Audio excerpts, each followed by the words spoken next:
All set to go? Thank you so much for coming. I realize it's getting late in the day. I really appreciate you being here. My name is Bob Scherer. This is my 17th HP Indigo user group session, or meeting. So I've been coming to them since 1995. I've bought 4 presses since, and I have 2 more in order. Okay, so I had a full head of hair, and none of it was gray. So for those of you that are out there that are a little younger, this is 18 years ago. This is what happens. So I want to share with you some of the things I've done right and some of the things I've done wrong. Okay? But before we get into this, it's one of my understandings that it's impossible to really listen and take good notes. I want to make it really, really easy on you. You know, some people say, shut off your smartphones. I'm going to ask you to turn them on. And to that address, in the subject, put down send notes. Okay, this is about a 37-minute presentation on the high end, but a lot of hidden slides, which you aren't going to see, which have all the text that support the slide. You're going to see the pictures. So you'll get everything in an email early next week. Feel free to call. Okay, my company is CL&D Digital. We started it in 1995. Okay, so send notes to bobts1956@gmail.com. Then I have to ask you to shut your phones off after that. Because how many of you were at the presentation last year on profitable hiring? A couple?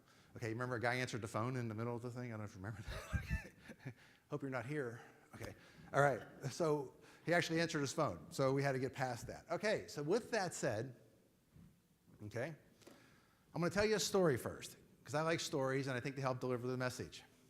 I want to tell you a story about a young boy who was born with no left arm. And on Saturday morning, he's watching those Ninja Turtle, Chuck Norris, Kung Fu kind of movies. And after he's watching them for a little while, he runs out to his mother and he says, Mom, I want to learn karate. And you can imagine, 5, 6-year-old boy, Mom, I want to learn karate. And her mom looks down at her son, says, okay, we'll find you an instructor. So they go into town, they find an old storefront, and inside they see an elderly Japanese gentleman. If you ever saw the movie The Karate Kid, Mr. Miyagi, well, this is his older brother. And he's there, and the little boy runs in and says, sir, will you teach me karate? And the master looks down at the boy, sees he has no left arm, and he says, yes, but you have to promise to do what I tell you to do when I tell you to do it. The boy says, I will. Okay. Come into class next week after school and every day next week. Okay, I will. First night of class, the boy learns one move. Every night that first week, he practiced the one move. So then beginning of the second week, boy comes in and he says, I'm ready. Okay. And the master says, practice the move. And the boy's like, second week, come on. Practice the move. You promise to do what I tell you to do when I tell you to do it. Okay. So he does. Every night that second week, the boy practiced the same move he learned the first night of class. So that second Friday then, he goes up to the master and he says, when am I going to learn something new? And the master says, I'll teach you what you need to know when you need to know it. And oh, by the way, you're in a tournament tomorrow. Huh? So the boy shows up at the tournament. And he goes through a series of matches, and he makes it to the finals. And he's standing there on that mat. He's looking across at his opponent. And the kid on the far side of the mat, he's got both arms, he's got both legs, and he's ready to pound this kid with no left arm into the mat. And with fear in his eyes, the boy with no left arm looks to his sensei. And the sensei says, use the move. Use the move.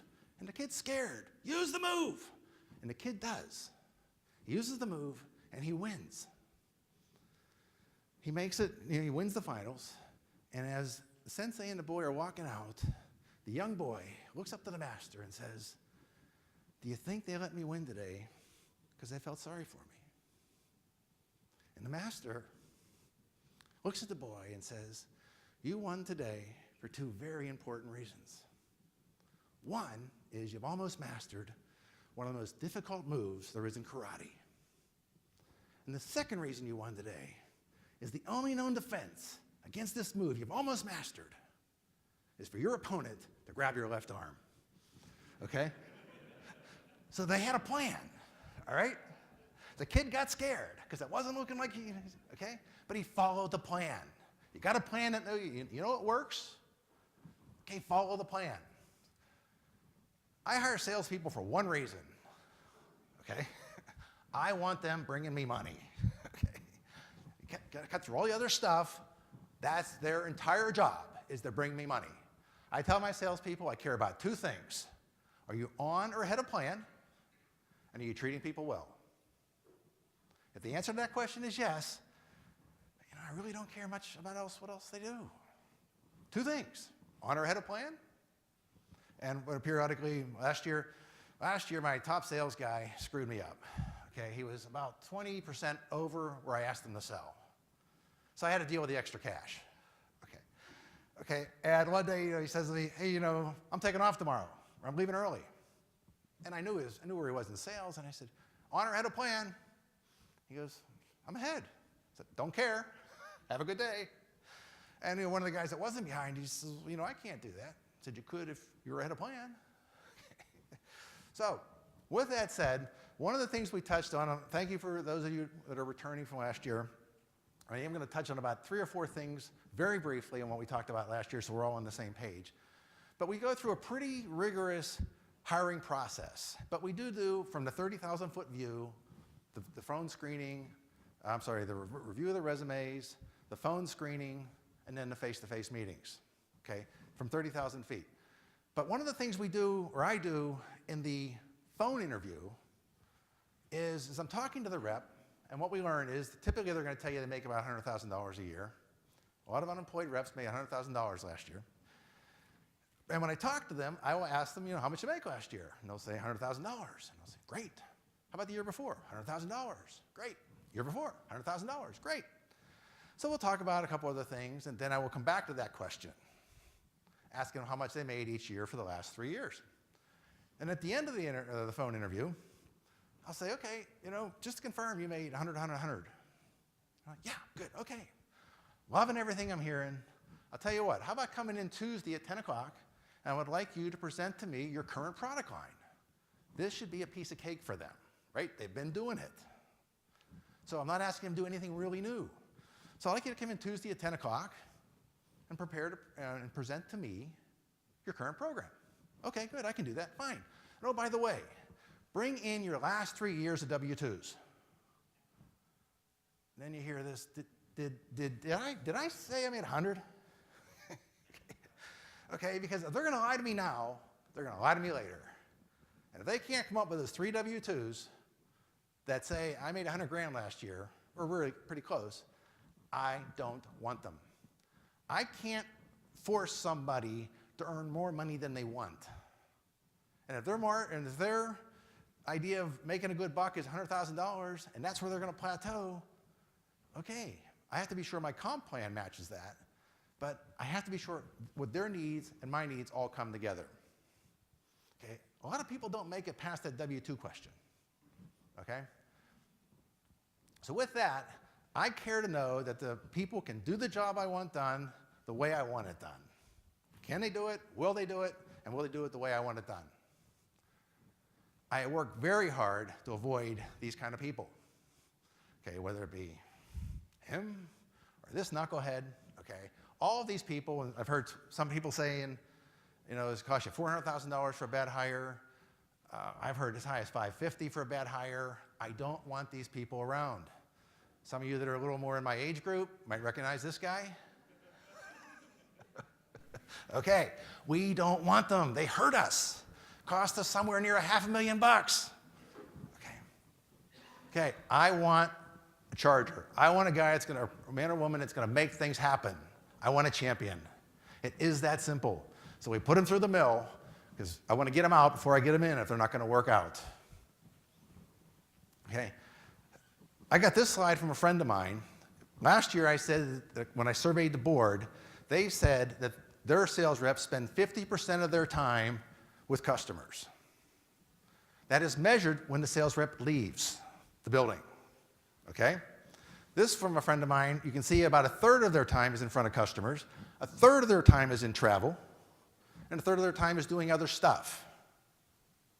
Well, if you look at this and you think, okay, half the time they're out of the building, they're spending half the time with their customer. Well, if they're out of the building 50% of the time, that means that 25% of the time, they're doing the job I hired them to do. Okay? You see a problem there? Right? And they're doing it maybe because it's easy for them to do, they know the people, whatever. Okay, that's a problem with that hire. Right? I want somebody who's going to make things happen. And think if I could double the time they spend with customers, could I increase my sales? I'm thinking so. You're on ahead of plan, are you treating people well? Okay? I don't want them doing admin stuff. Okay? And they hate it. And I still catch them once in a while. We'll go looking at something, and when they're doing it during prime sales time, I found out I have this red thing I've learned. It kind of goes up, and when it hits my neck, and it hits my jawbone, they know they have to stop before it gets over that, because then it gets a little warmer in the room for them. So I want them selling. If they're doing anything else but selling, I have money going out the door. Right? They're here to sell, period. They're not delivery boys, okay, or girls, okay? They are here to bring me new business, period. I didn't mean it to go like that. Okay. So as part of the interview process, we have a 90-day plan. And it's about as thick as the manual they gave you when you came into Dscoop today. And as part of that interview, I will take that plan and I'll throw it on the table. And it makes a good thump. And I'll kind of give them the idea, and we'll go through it. Ultimately, they're going to give me back an outline so they know what's in the 90-day plan. Okay. If they look at that plan and they think, ooh, this is a lot of work, I take that as, Mr. Scherer, I no longer want to work with you. Okay, let's get it done before I get you in. Okay. So they have a pretty darn good idea what's going to be expected of them if they walk in the door. And if it doesn't fit, that's okay. Let's get you out before we get you in. As I mentioned, they do presentations to me. The first time I meet them, they're presenting their current product. The next time I meet them, they're presenting mine. Now they can, and I help them with this, we do it, so it gives us the time to talk over the phone. They can kind of position me, or I can say, you know, based upon your current knowledge, I could be somebody that works at SC Johnson. I'm out of Wisconsin. SC Johnson's based there. Okay, and here's some of the problems I might have, and here's some of the solutions you may offer. All I'm really trying to do is give them an insight into what it's like working for CL&D. Okay, what's it like to sell our product line? Okay, so I just want them to have an idea. Okay, we're not drilling down real deep on this, but they have a good concept of what it takes to be successful. So the guy kind of went over budget last year in terms of sales. Okay, his first day on the job, I met him at a parking ride. Okay, I said, I'm going to be in a suit and tie. Here's who we're going to go see. Okay, I didn't meet him at the office. I don't need him at the office. I need him in front of customers. Okay, and then two, he's on my schedule. I'm a morning person. We'll start our day about 100 miles from downtown Chicago. I'll start my day in downtown Chicago. I will be at the Starbucks off of LaSalle at 7:30 in the morning because I don't want to fight the traffic. It's about a 2-hour ride. Okay, and they can't be late. I tell them what time we're going to meet. I tell them what time I'm leaving the parking lot. There's a difference. I leave it at 5:30. Okay, you don't show up, not my problem. Okay, so we ride together right away. We're getting you out there in the marketplace. But think about it now. If I'm driving to Chicago or driving to Racine, Wisconsin, it's about a half hour, 45-minute drive from where I met this guy. That whole time, they're in my world now. Okay, and they're learning about what I do.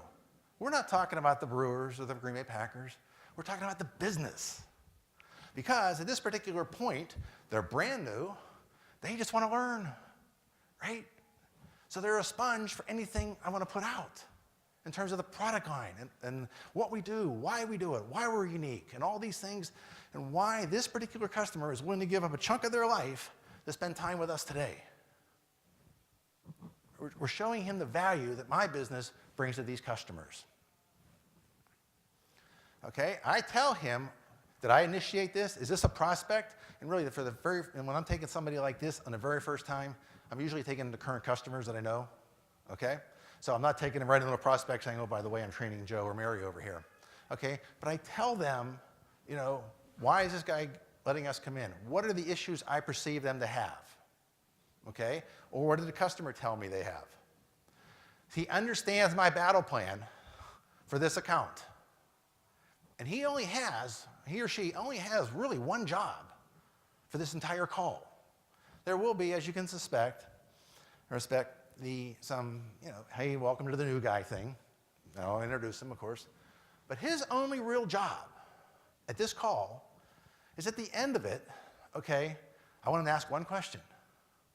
Mr. Customer, you know, I'm new with Bob today. It's my first time riding with him. Can you just give me a little quick vision of why do you deal with these guys? What is he like about this guy? Because you ever had it where you think a customer loves your quality? Turns out he really loves your price. Okay, and he's just trying to learn. And who would not try to help somebody who's just trying to learn new on the job? So what's the value this customer really sees in me? I think it's my turn time. He loves my quality. Maybe somebody else loves the price. All it really does is validate to me why the customer's doing work with us. Okay. But when we come out of the call, much like I briefed them on the way in, okay, we take a minute. Okay, what else did we learn about this? What was the problems? Okay, what product lines do we have that we expect to be the solution for this guy? And what referral did I get? How often have you left a customer and not got a referral for something else? You're there. What's the cost to do that? Okay, so it's a little sheet. So when he starts doing this stuff on his own, let's see the sheet. Because we're going to be doing it this way. He's going to work the way I want him to work. He can bring that back. He can give it to an admin. It gets put into, in our case, it's called On Contact. That's our database management system. Okay, we'll schedule a follow-up call for a week or whatever it may be based upon the customer's requirements, and everything starts to flow. Okay, that's supposed to be dark. Okay, we have 10 points I'm going to share with you, and this is let's say the core of our plan, 90-day plan. Okay, well, just so you know, we're about halfway done. Okay, I told you it wouldn't be long. Okay, but you're going to get it, and you'll get the other hidden slides. Okay, so you're going to get about 10 points here that will help get these guys on board. My job, okay, is I have to be sure they understand the vision. I have to be sure they have the plan. I have to be sure they have the skills. My job. It's all on me right there. Okay? Because I've gone through and I've hired the right person. But if I've done this, what excuses do they have left? There really aren't a lot. Okay? I've given them the plan. I'm giving them the skills. Right? I showed them the vision. I have to be sure that my comp plan matches what I want in sales. Okay? I had a guy last year, I said to him, for example, I want $1.2 million out of you in 2013. And he says, I'm only doing $1 million. So I was like, excuse me, I'd like 1.2 out of you next year. I'm only going to sell $1 million. Really? Huh. So I've learned, it just helps me. I wait a day, because if I had that discussion right then, I'm not as calm as I need to be. So I wait a day, and I said, okay, let's go over what we're going to do next year. And he said, I'll do $1 million. I said, okay, now we have to look at your comp plan. Oh, it's changing. Yeah. Let me show you what $1 million in sales is worth to me.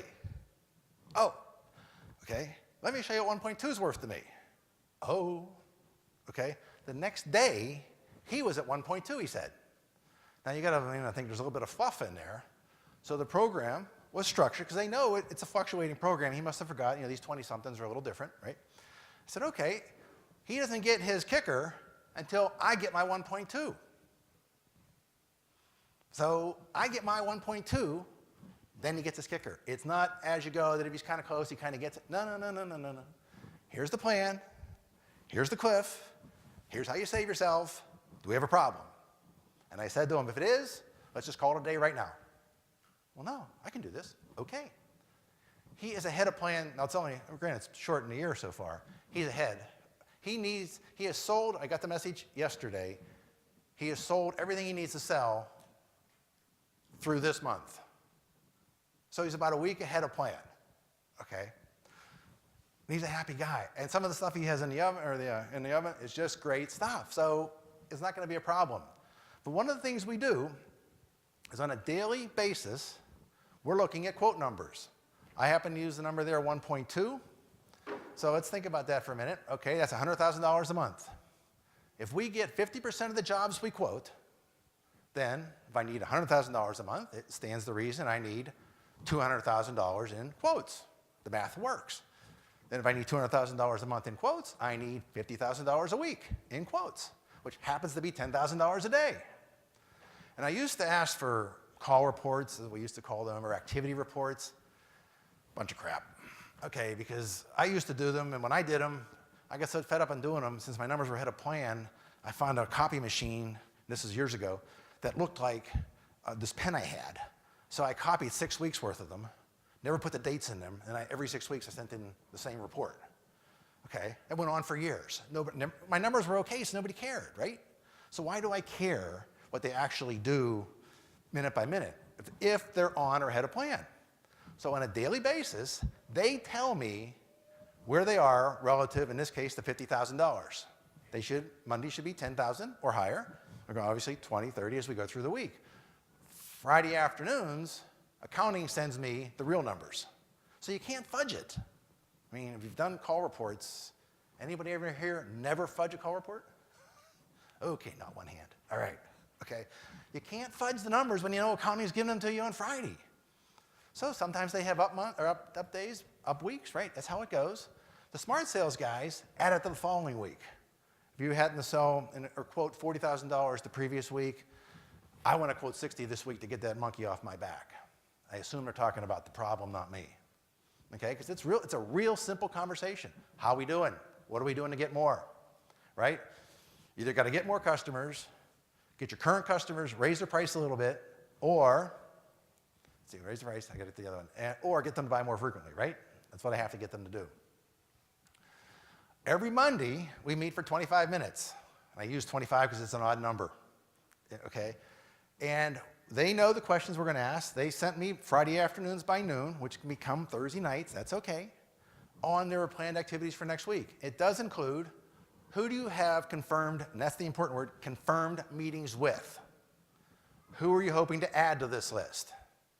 Now I know, okay, on that Friday afternoon, oh, we're going to be in Chicago or whatever, okay, and you know, it's kind of fun when you say, hey, I see you're going to go see, I'll say Kraft, because they're in Chicago.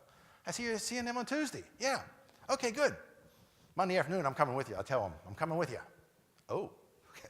They better be seeing Kraft. All right? Because it's nice when the boss comes around, okay? So, and the guys know this, okay? So it's no, let's not create a problem here. Let's just say we're going to go see Kraft and we're not, okay? So it's to me, and I love the customer interaction, all right? But they know what's going to happen. They know when they come in, okay, they're just sharing with me their next week, okay? And how they're doing relative to plan. Okay, how are we doing with relative to some of our target accounts? Okay, and they know the questions. We've had these meetings last 10 minutes. They don't have to be 25. Things are buttoned up, we just fly right through them. If we have to go over them later, if for some reason we didn't get through everything we need to, again, we do that on my calendar or my time, which is typically after 5:30 when I'm done with everything else. So there's a huge incentive, depending on what else they want to get done. We want to walk into these meetings buttoned up, and they typically don't make that same mistake twice. Okay? Okay. But I've given them the plan, and I'm using Northern Illinois, Wisconsin accounts, but the plan is pretty simple for what we do for a craft, or pretty similar to what might be done for an SCJ. Okay? We have HP Indigos, just like you guys. So it's a similar dialogue, but maybe at Kraft I'm using the words cheese or as opposed to aerosol or something like that, but I give them the plans. We know what they are. Okay, let's follow them.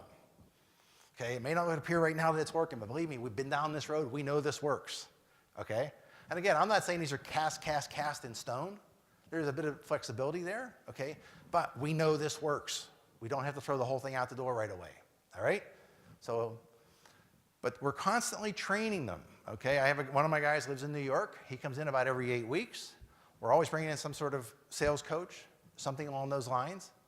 Okay, we train, and everybody knows that we're going to do this.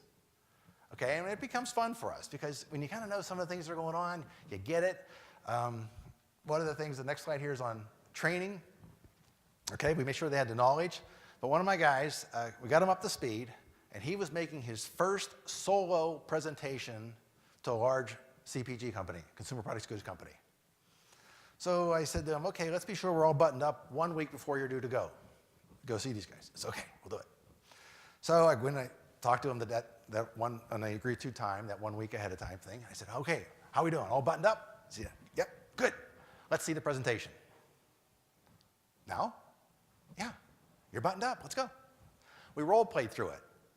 And again, you have to know your people, and you know some of the things they may say on stuff, and if it's not as accurate as I want it to be, I'm gonna lead him that way, because I want him to screw up now, because it's free in a sense, okay, as opposed to in front of the customer. So he went into one of those little landmines, and we hit it. Okay, fine. Do you want to back up from this, and let's try this again? Every day before he left, a couple times we role-played this scenario.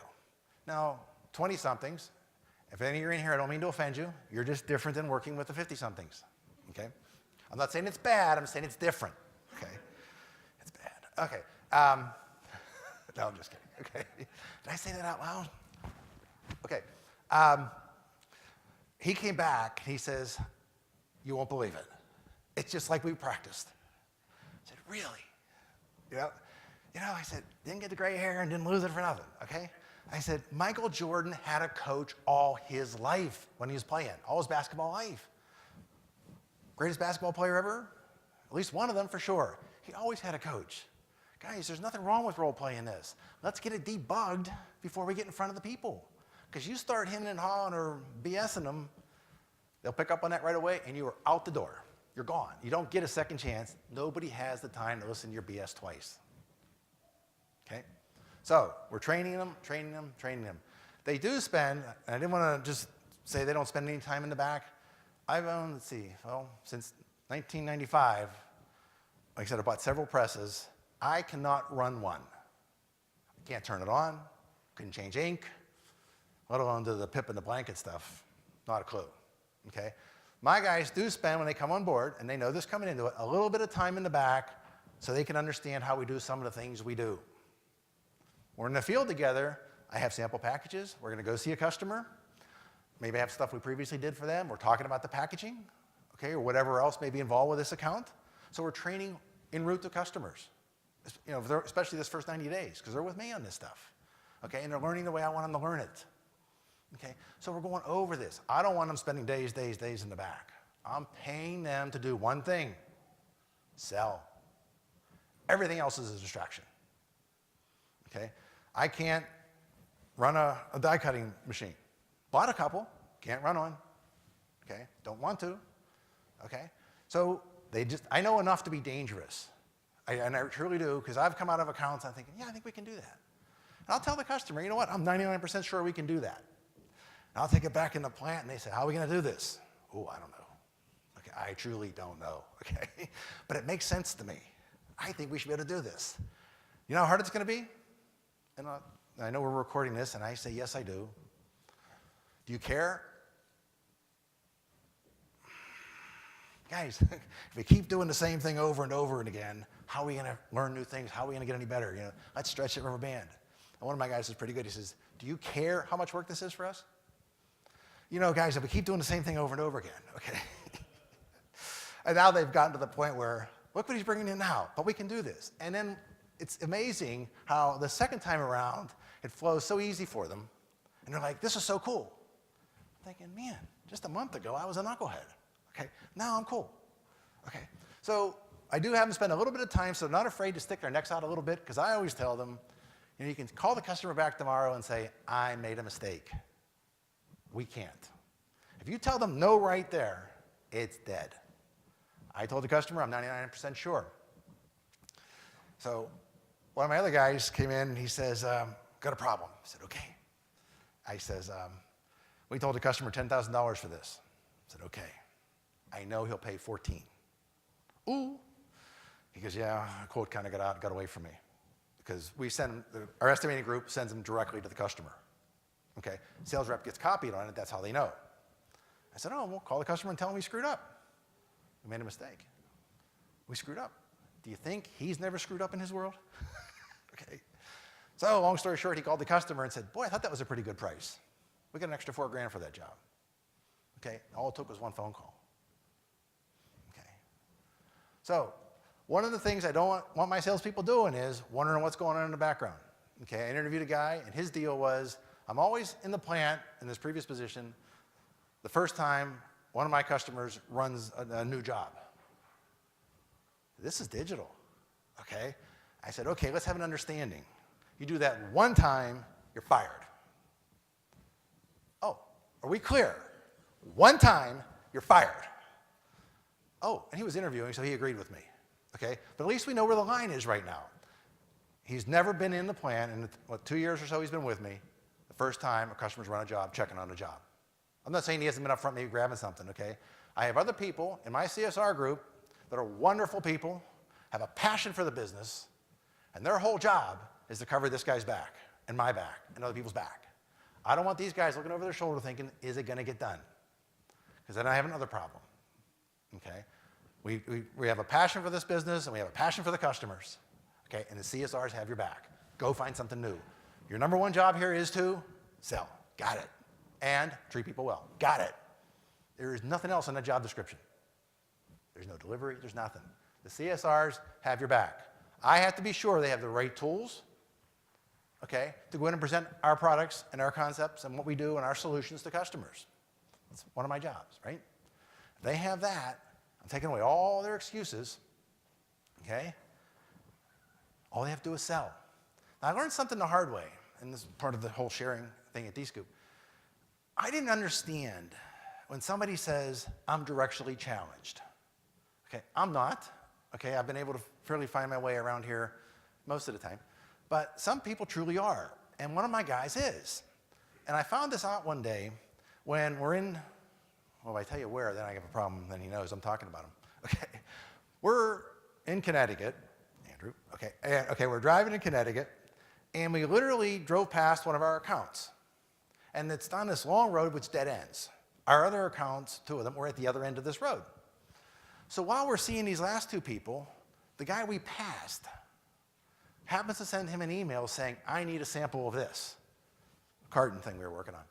And Andrew gets it, he goes, oh, I gotta get this over to ABC Company. And he goes, okay. I said, good. He goes, I gotta figure out how to get it there. Now I live in Milwaukee. We're in Connecticut. And I said, pardon me? And he says, I have to figure out how to get it there.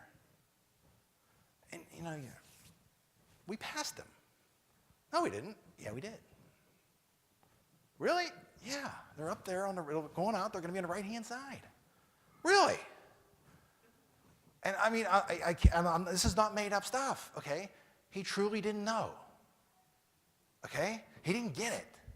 So we come out, we drop off the sample. The customer's amazed. You know, it's New York, or I'm sorry, Connecticut, and he makes a request and whatever. An hour later, he's got a sample.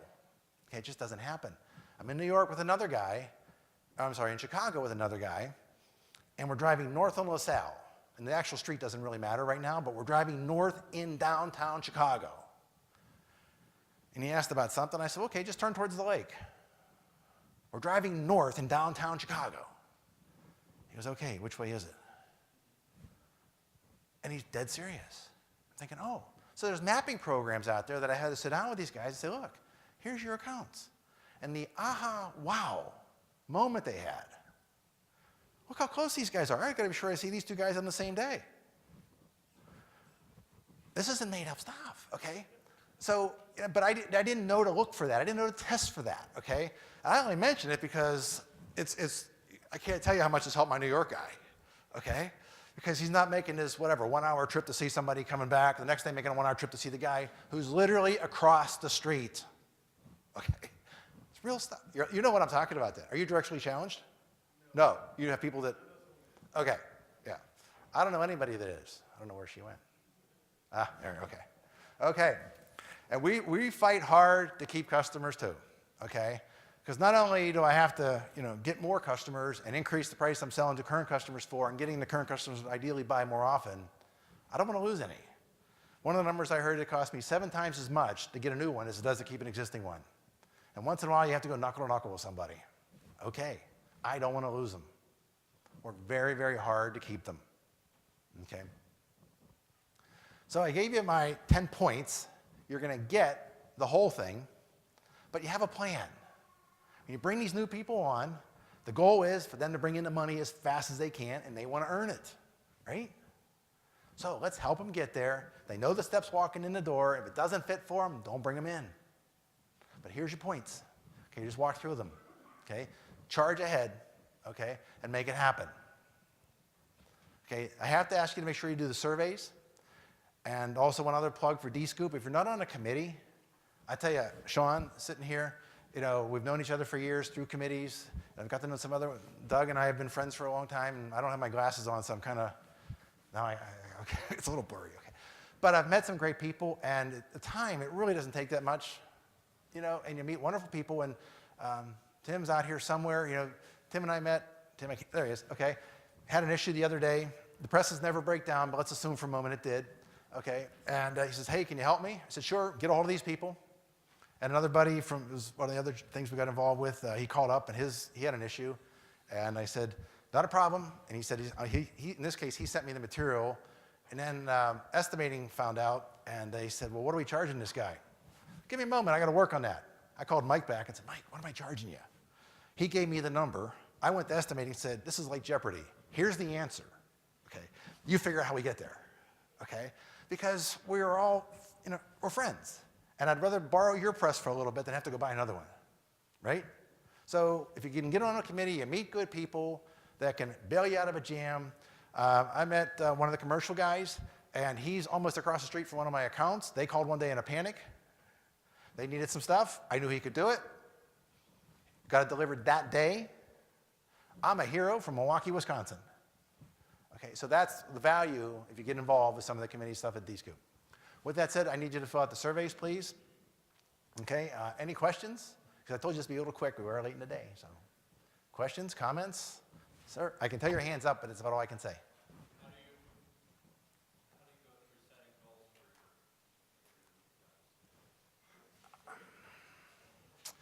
for your I hear you.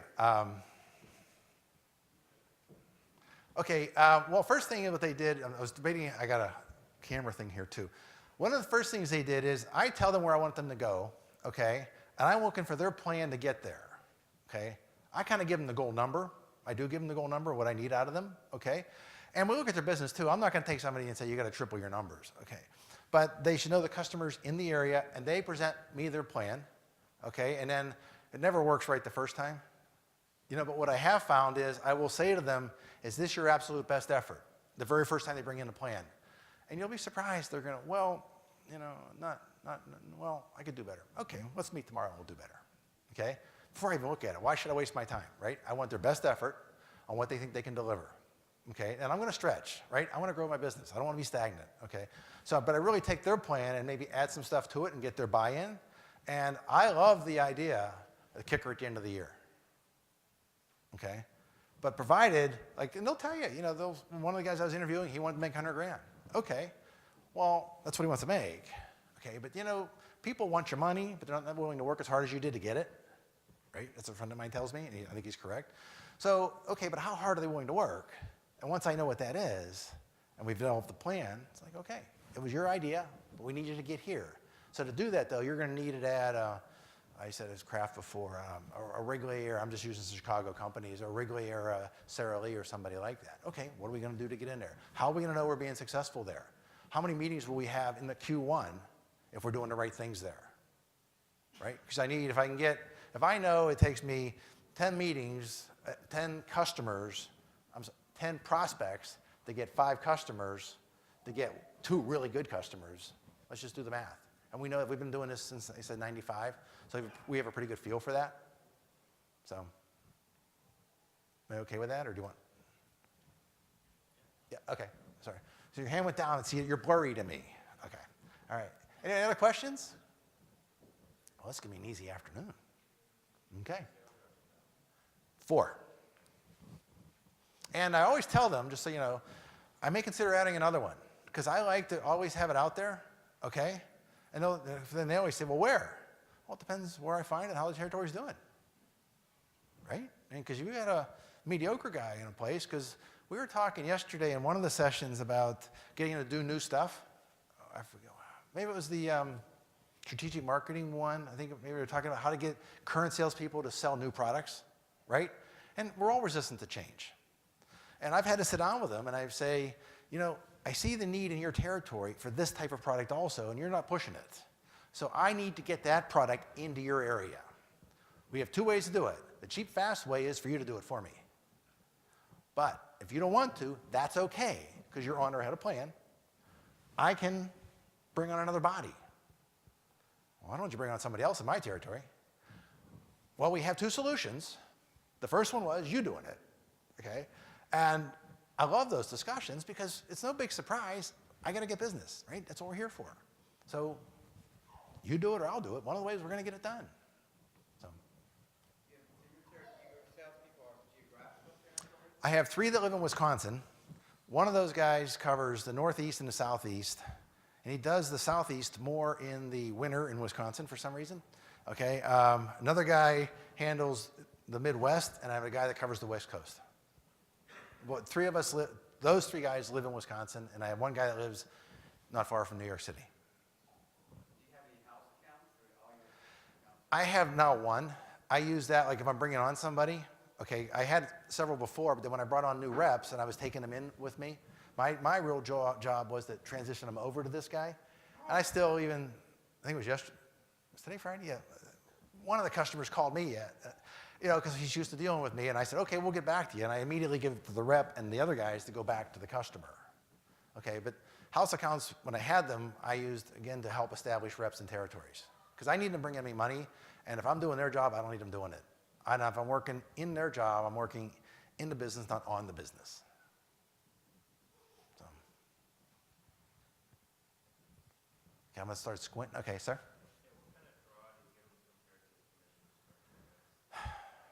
Okay.